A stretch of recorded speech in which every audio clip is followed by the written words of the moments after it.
और चलिए आगे बढ़ते हैं और बात हम इस बुलेटिन में करेंगे अमेरिका और ईरान के बीच बने तनाव की। दरअसल देखिए, मिडिल ईस्ट में किसी भी वक्त जंग छिड़ सकती है, क्योंकि अमेरिका और ईरान में से कोई भी पीछे हटने को फिलहाल तैयार नजर नहीं आ रहा है। ट्रंप ईरान की सत्ता से खामनेई को उखाड़ना चाहते हैं। जेनजी आंदोलन तो अब शांत हो गया है। अब अमेरिका ने ईरान को फ्रांस की खाड़ी में घेर लिया है, साथ ही मिडिल ईस्ट में अपने सैन्य अड्डों को भी एक्टिव कर दिया है। लेकिन ईरान अमेरिका के आगे सरेंडर करने के बजाय जंगी तैयारी में जुटा हुआ है और अमेरिका को जवाब देने के लिए ईरान ने 2000 से ज्यादा एडवांस बैलिस्टिक मिसाइलों को तैनात कर दिया।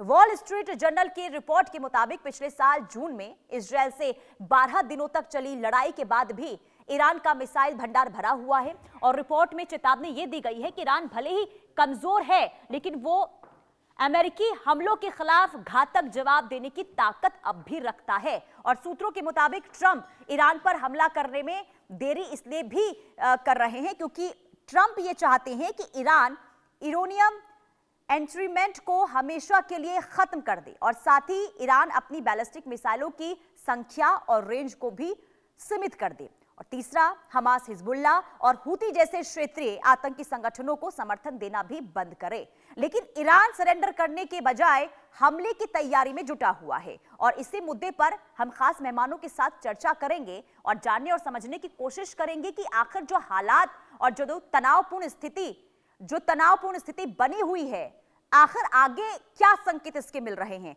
लेकिन उससे पहले आपको ये बता दें कि हूती, हिजबुल्ला, खामनेई की ताकत किस तरीके से बन रहे हैं वो हम आपको ग्राफिक्स के जरिए जरा समझा देते हैं। देखिए, खामनेई को हूती, हिजबुल्ला का समर्थन मिल रहा है और ऐसे में मजबूती ईरान को मिलती हुई नजर आ रही है। हूती, हिजबुल्ला के लड़ाकों से भी ताकत मिल रही है ईरान को। इसके अलावा हिजबुल्ला, हूती के पास 4 लाख लड़ाके हैं जो ईरान को समर्थन देंगे। हिजबुल्ला, हूती के पास रॉकेट लॉन्चर भी है। तो कहीं ना कहीं समझिए कि मजबूती किस तरीके से ईरान को मिलती हुई नजर आ रही है। शॉर्ट मीडियम रेंज की मिसाइलें भी किसके पास है? हूती और हिजबुल्ला के पास। अमेरिकी अड्डों और इजराइल को लेकर भी देखिए जो हम जानकारी आपको दे रहे हैं किस तरीके से वहां पर तैयारी हो रही है। लेकिन अब बात कर लेते हैं कि आखिर किसके पास कितनी ताकत है, अमेरिका या फिर ईरान। देखिए, अमेरिका की अगर हम बात करते हैं तो 8 लाख रिजर्व सैनिक है, जबकि ईरान के पास 3.5 लाख रिजर्व सैनिक है, यानी कि सैन्य क्षमता आप देख लीजिए। विमानों की संख्या कितनी है?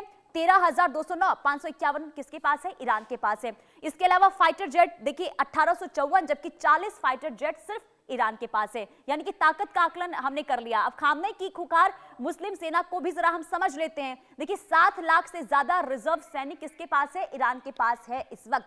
और ऐसे में माना यह जा रहा है कि देखिए IRGC ईरान की प्रभावशाली सैन्य शक्ति है और इसी के बल पर लगातार ईरान जो ये कह रहा है कि हम तैयार हैं युद्ध के लिए। ग्राउंड फोर्स, नेवी फोर्स भी पूरी तरीके से इस वक्त मैनेज होता हुआ नजर आ रहा है और ऐसे में मिसाइलों का जखीरा भी IRGC के पास है। यानी कि आप कुल मिलाकर ये समझ सकते हैं कि कैसे यहां पर तैयारियां दोनों तरफ से हो रही है। हमने क्षमता भी बताई, सैन्य क्षमता आखिर किसकी मजबूत है। लेकिन फिर भी अगर हम ईरान के इरादों को समझें तो आखिर ईरान क्या कर सकता है, इसको जरा हम समझ लेते हैं। हमारे साथ मेहमान भी जुड़ चुके हैं। अरविंद सिंह तेजावत, विदेश मामलों के जानकार, हमारे साथ जुड़े हुए हैं।